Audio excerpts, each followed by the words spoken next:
Assalamualaikum warahmatullahi wabarakatuh. Pada kesempatan kali ini kita akan membahas materi tentang perlindungan dan permasalahan air. Karena yang kita bahas mata kuliah kita adalah pendidikan lingkungan hidup. Oke? Ya. Nah, perlindungan dan permasalahan air itu memang menjadi permasalahan di masa depan dan sekarang ini, ya. Banyak sekali permasalahan air yang ada. Contohnya adalah kesulitan mendapatkan air bersih, kesulitan mendapatkan air ketika musim kemarau dan lain-lain. Nah, itu pastinya ada permasalahan-permasalahannya, gitu ya. Contohnya di sini adalah pertumbuhan kota diikuti dengan pertambahan jumlah penduduk sehingga kebutuhan air bersih meningkat. Nah, memang pasti seperti itu ya. Jadi di sini bahwa setiap daerah semakin pesat tingkat pertumbuhan penduduknya, nah, ya kan pasti lahan kosongnya kan semakin berkurang. Nah, di sini pasti airnya kan semakin berkurang. Karena apa? Karena lahan kosong berkurang, persawahan berkurang, lahan hijau berkurang, diganti dengan namanya bangunan-bangunan dengan beton, seperti itu ya. Selanjutnya di sini adalah penduduk memperoleh air bersih lewat PDAM dan sumur dangkal. Namun sumur dangkal dengan kedalaman kurang dari 20 meter di bawah permukaan tanah sudah tercemar. Contohnya adalah tinja, logam berat, dan lain-lain. Nah, kalau tinggal di perkotaan ya pasti air itu sekarang jarang membuat sumber terus menggunakan pump sendiri ya atau sanyo sendiri, itu pasti jarang, pasti banyak menggunakan namanya adalah PDAM ya, seperti itu, perusahaan air. Nah, contohnya saja di daerah Madiun saja atau mungkin di sekitar kalian di kota lah, di Ngawi saja pasti banyak yang menggunakan namanya PDAM. Nah, karena apa? Kesulitan air. Nah, itu apalagi di perkotaan-perkotaan besar. Nah, karena apa? Airnya kan nggak keluar. Karena apa? Banyak lahan hijau yang semakin berkurang itu. Dengan keadaan ini, pemerintah telah mengeluarkan Peraturan Menteri Pertambangan dan Energi tahun 1994 tentang pengurusan administrasi air bawah tanah, sehingga pengambilan air bawah tanah dapat dilakukan setelah memperoleh izin. Nah, padahal air itu kan dikenal dengan namanya air sebagai sumber kehidupan. Nah, lama-kelamaan kalau air itu tidak ada, nanti bagaimana? Kan seperti itu ya. Sekarang saja ketika tetangga kita menggunakan apa namanya sumber air yang besar, pasti yang lain juga akan airnya kan tidak akan mengalir di sumur-sumur yang lain, kan seperti itu. Ya kan seperti itu. Nah, itu menjadi permasalahan apalagi di kota-kota. Nah, selanjutnya di sini ya adalah, nah ini salah satu cara mengatasi kekurangan air atau banjir ya dengan membuat sumur resapan seperti ini, bisa dilihat seperti ini. Nah, ini adalah contoh-contoh untuk mengurangi kekurangan air di sini. Nah, tetapi banyak sekali, apalagi di Ngawi saja kalau musim kemarau itu kan banyak daerah yang kesulitan air ya, yang di Ngawi yang merasa ya pasti ada kan seperti itu, bantuan air dari dinas terkait seperti itu ya. Cara membuat sumur resapan seperti ini ya. Jadi di sini membuat sumur resapan ya, ketika nanti ada banjir atau hujan, ada resapan airnya ke tanah. Tapi sekarang itu kan banyak daerah-daerah yang daerah sekarang banyak jalan saja sudah diaspal, pinggir-pinggirnya dibuat beton semua kan seperti itu. Resapannya itu kan kurang. Kalau kurang semuanya dibuat dicor semua. Nah, terus nanti ketika musim hujan akan mengakibatkan banjir seperti itu. Kalau di perkotaan seperti itu ya kan. Nah, sekarang di daerah Ngawi saja kan juga sekarang dibuat irigasi pinggir jalan itu ya, sampai ke barat itu banyak semua ya dibuat irigasi kan seperti itu ya, irigasi kanan kiri dibuat irigasi seperti itu untuk mengalirkan air. Nah, rumah-rumah juga ada talangnya masuk ke resapan ke tanah, banyak rumah ada pohon, nah seperti itu. Itu resapan air seperti itu untuk siklus air. Tapi kalau tumbuhan-tumbuhan saja sudah tidak ada, apalagi rumah sekarang jarang ada tumbuhannya. Nah, itu nanti bagaimana siklus air akan apa namanya normal, kan seperti itu. Ya.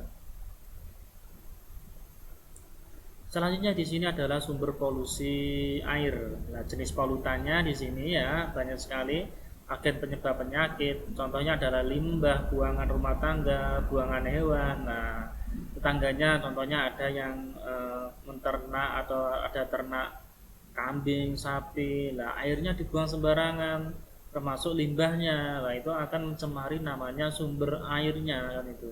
Nah, bagaimana seperti itu? Ya kan, apalagi membuat sumber air pasti diperkirakan kalau di rumah tangga itu sesuai nanti berdekatan dengan apa nama dengan pembuangan tinja atau tidak kan seperti itu. Kalau masih berdekatan nanti kan sumber airnya tercemar. Nah, salah satunya seperti itu.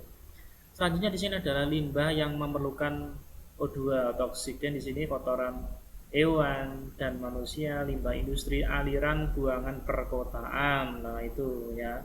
Itu yang menjadi poin penting di sini bahwa limbah yang memerlukan O2 di sini saya kotoran hewan dan manusia, limbah industri, aliran buangan perkotaan seharusnya memang disediakan sendiri. Ya, limbah-limbah itu harus disesuaikan. Nah, di sini. Atau selanjutnya adalah bahan kimia organik, ada minyak. Minyak itu bagaimana? Buangan mesin di sini, kendaraan bermotor, bocoran pipa, tumpahan tangki dan sumber minyak. Pestisida dan herbisida, lahan pertanian, perkebunan, program pembasmi nyamuk. Lah di sini banyak sekali limbah-limbahnya. Nah, kalau di daerah Ngawi kan terkenal dengan pertaniannya. Lah, sekarang itu petani kan jarang yang menggunakan namanya pupuk organik. Semuanya pasti dengan apa namanya pupuk kimia. Nah, itu bagaimana dengan kesuburan tanahnya? Nah, itu kan sangat berpengaruh pada namanya air. Nah, air atau sumber air di daerah Ngawi dengan di daerah apa namanya Madiun contohnya seperti itu pasti berbeda. Di daerah Ngawi itu sumber airnya membuat sumur saja itu habis jutaan, puluhan juta kalau di persawahan. Karena apa? Ya itu sumbernya sudah banyak yang kering, berapa kedalaman berapa puluh meter itu baru bisa. Nah, karena apa ya? Karena itu tadi ya dampaknya penggunaan pupuk, dampaknya industri itu sangat berdampak nanti untuk beberapa tahun ke depan seperti itu. Nah, plastik ya di sini merupakan sumber utama limbah dari rumah tangga dan industri. Deterjen, senyawa-senyawa. Nah, di sini senyawa berklorin termasuk industri kertas, industri kain yang melakukan proses pemutihan air yang ditambahkan klorin. Nah, di sini banyak sekali lah industri-industri di perkotaan itu sekarang itu banyak yang membuang limbah sembarangan. Nah, dampaknya bagaimana? Dampaknya kehidupan di air itu kan sudah mati semua, ikan-ikan sudah nggak ada, terus sumber air juga tercemar kan seperti itu. Banyak sekali perkotaan. Kok aja di perkotaan, mungkin di tetangga kalian yang punya mungkin industri tahu, sungai saja sekarang baunya pasti kalau ada dekat industri tahu sungainya pasti akan tercemar, baunya pasti akan menyengat sekali kan seperti itu. Nah, itu seharusnya memang harus ada buangan tersendiri, jangan langsung dibuang ke sumber-sumber air tersebut. Nah, seperti itu dampaknya kan pasti akan puluhan tahun ke depan akan berdampak itu ya. Nah, sumber polusi air banyak sekali di sini, senyawa asam, garam, timbal, merkuri lah. Salah satunya adalah senyawa asam itu dari pertambangan, limbah industri, pengendapan asam, nah, industri besar. Timbal, bahan bakar, mengandung timbal, beberapa pestisida, peluburan timbal, merkuri, limbah industri, fungisida dan lain-lain di sini lah. Terus ada namanya sedimen di sini. Ada erosi tanah, aliran dari pertanian, pertambangan, hutan, dan kegiatan pembangunan konstruksi. Nah, terus juga ada radioaktif, batuan tambang, uranium, bangkit listrik tenaga nuklir, penghujan senjata nuklir dan lain-lain. Nah, di sini merupakan contoh-contoh sumber polusi air. Nah, banyak sekali ya. Air merupakan sumber kehidupan lah. Manusia sendiri ternyata menyebabkan polusi. Nah, seperti itu. Terus bagaimana kan itu? Kalau ini dibiarkan terus-menerus, nah lama kelamaan air akan sulit didapat. Air akan diperjualbelikan. Nah, seperti itu. Bagaimana? Itu air apalagi oksigen nanti. Nah, iya kan? Kalau di rumah sakit oksigen itu kan membayar, tapi kalian diberikan secara gratis. Nah, syukuri kan disyukurinya seperti itu. Ya kan? Nah, oke. Ya. Nah, di sini contoh-contoh gambar-gambar tentang pencemaran ya. Ada di sini adalah gambar dari limbah limbah dari pabrik atau mana itulah di sini. Terus ada limbah buang langsung ke sungai. Terus bagaimana habitatnya di sini semua akan menikmati di sini ikan-ikannya ya, hewan-hewan di daerah di sungai akan mati semua di sini. Nah, itu yang akan mengakibatkan itu ya, itu semua. Nah, terus sungai menjadi kotor, padahal kalau hewan itu semua mati ya, itu keadaan air, sumber air akan menjadi berkurang seperti itu, akan menjadi sulit seperti itu. Di sini contohnya akan menjadi kotor sungai, laut, semua akibat siapa? Ulah manusia. Nah, dampak pencemaran air bagi manusia, pencemaran ini sangat mempengaruhi kehidupan manusia. Hal ini dilihat dari kesehatannya. Pencemaran air itu dapat juga membawa penyakit bahkan wabah bagi manusia. Hal ini sangat sering terjadi di Indonesia karena Indonesia itu banyak terjadi banjir, banyak anak-anak yang berkekurangan air bersih sehingga dapat menderita penyakit kuning. Nah, di sini anak baru lahir saja itu diperiksa ada penyakit kuning atau tidak, karena apa? Bawaan dari orang tuanya ketika mengandung. Banyak sekali dampaknya ketika orang tuanya mengandung yang masuk ke dalam tubuh airnya tidak bersih, itu juga akan berpengaruh pada si bayinya nanti kalau keluar kan seperti itu. Banyak sekali ya hal yang diakibatkan oleh pencemaran air. Tidak ada air minum yang bersih saat terjadi banjir. Sumber air dan sumber-sumber banyak ditutupi oleh air kotor, bahkan sampah yang dibawa banjir. Akibatnya warga dan masyarakat tidak bisa memanfaatkan fasilitas tersebut. Ya kan? Ketika terjadi wabah bencana banjir ya, pasti kesulitan namanya air bersih. Karena apa ya? Sumber-sumber airnya tadi sudah tercemar semua. Kalau tercemar semua, ketika ingin mendapatkan air bersih bagaimana? Pasti salah satunya adalah meminta bantuan atau membelinya seperti itu. Lah nanti yang rugi siapa? Ya manusianya sendiri.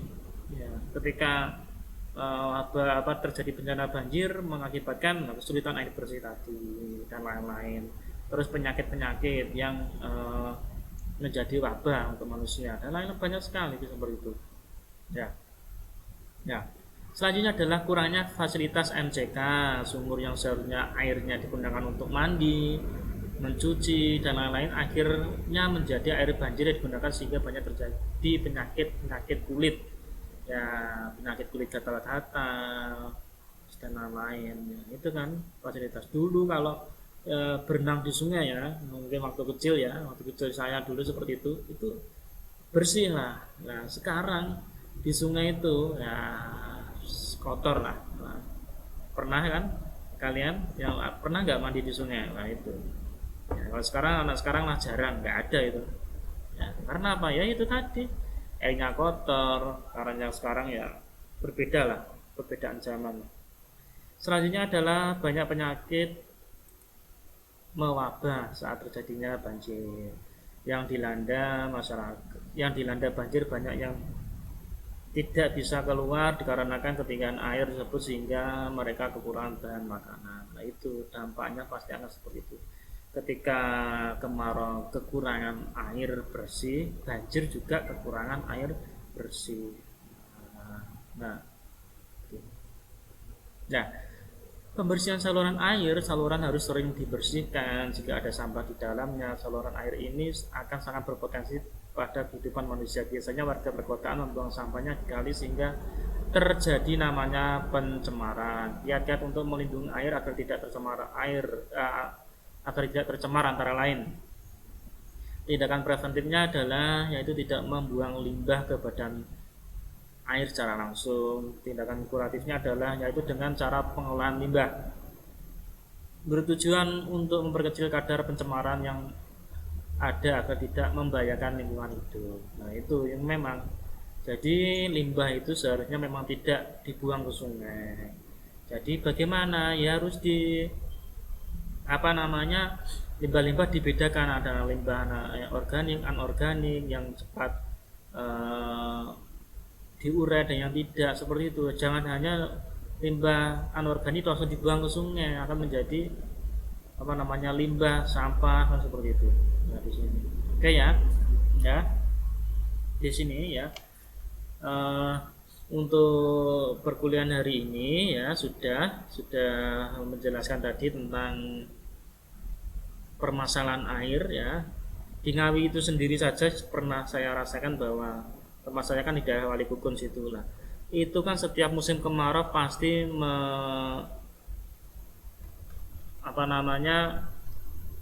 airnya kekurangan gitu. Pasti memerlukan air lah seperti itu ya. Karena apa? Sumber airnya tidak terlihat, pasti akan membutuhkan air lagi yang seperti itu. Nah, contoh karena itu harus dijaga lingkungannya seperti itu. Nah, terus gini, untuk tugas hari ini adalah membuat slogan tentang pencemaran air. Nah, itu nanti ada gambar-gambarnya, biasanya banyak di internet, bisa dicari ya, terus digambar ya di buku gambar ya, itu nanti diwarna, oke. Slogannya seperti itu. Lah nanti terus itu di-scan atau difoto, di-upload di Google Classroom ya. Oke ya, itu saja ya.